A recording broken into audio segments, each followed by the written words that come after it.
If it wasn't for Final Fantasy, honestly, I wouldn't be the person who I am today. Right off camera, take a seat. Absolutely. Cameras this way. We're gonna see each other. We're actually gonna have a visual conversation. Take a seat. You're gonna look right into the camera. All right, well. Everybody ready? Markers.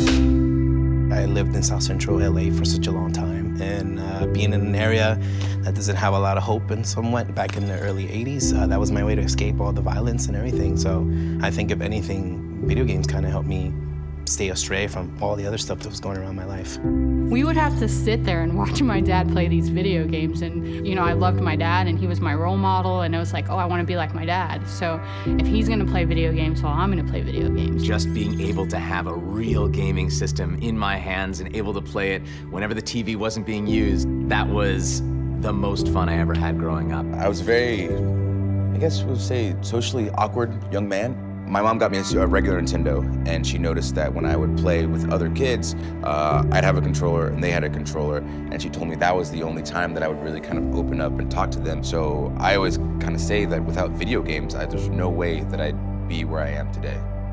First official Final Fantasy game I played and finished was 8. And even though I have favorites that I would much probably pick over it, if I'm gonna be stuck with one, it's gotta be Final Fantasy 8. And even though this happened like a couple of years after, I ended up meeting my now fiance. We've been together for 15 years now. When we were in high school, that's kind of how we clicked, was because we both played Final Fantasy 8. I'd be drawing my fan art of like Final Fantasy characters. And I'd see that she had like, you know, some Final Fantasy 8 art, and I was like, oh, you played the game? And she's like, yeah. I was super dismissive, didn't want to talk anymore. And he kept poking at it, and he's like, you like Final Fantasy? It's kind of funny, because he doesn't like to tell it this way, but I asked him out. She asked me out.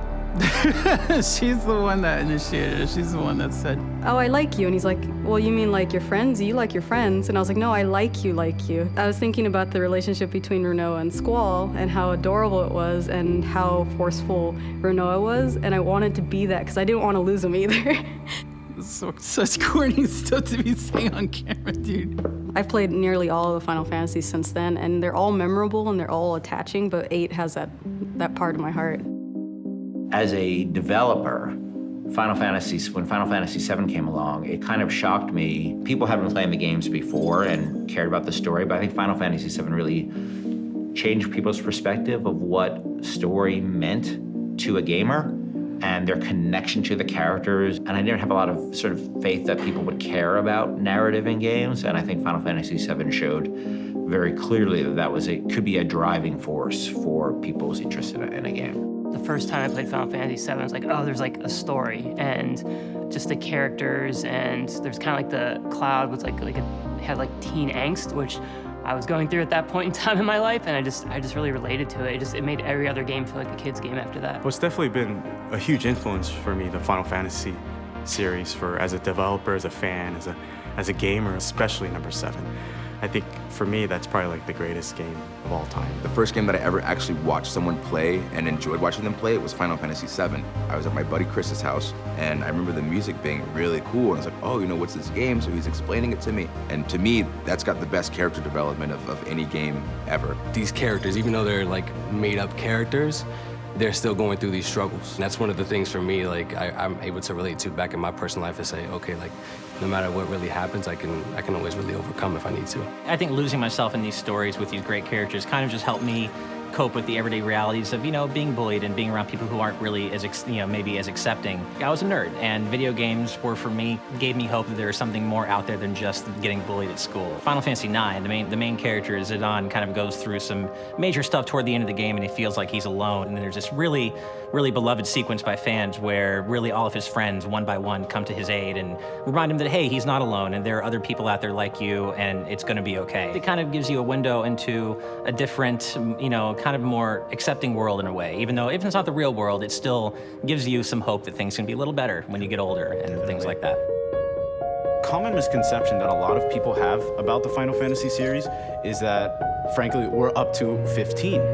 And when they want to start getting into the series, they say, which one do I start with? For people who don't know, they're like, well, do I have to play the first 14 games? And you have to explain to them, no, each game is a standalone title. So you can pick up Final Fantasy X and never have played Final Fantasy 9, 8, or 7. What will end up happening is you'll play Final Fantasy 15, you'll fall in love with the game, and then all of a sudden you're buying an old PlayStation 3 so that you can play 10 and 10-2 and 12 and 13, and you're just gonna fall in love with the franchise and backdate yourself because it's so different every time you play it.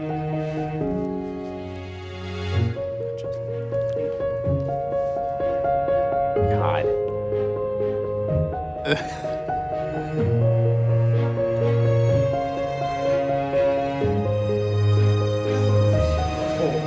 What is that? What?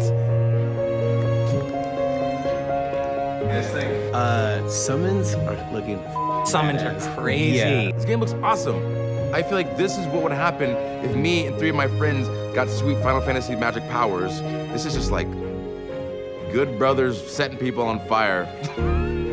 Like, I have chills. I seriously have chills right now. It's unreal. This might be the Final Fantasy that kind of brings like a new wave of gamers to Final Fantasy like it did when I was younger. And I was told that this game might challenge my love for Final Fantasy VII, which,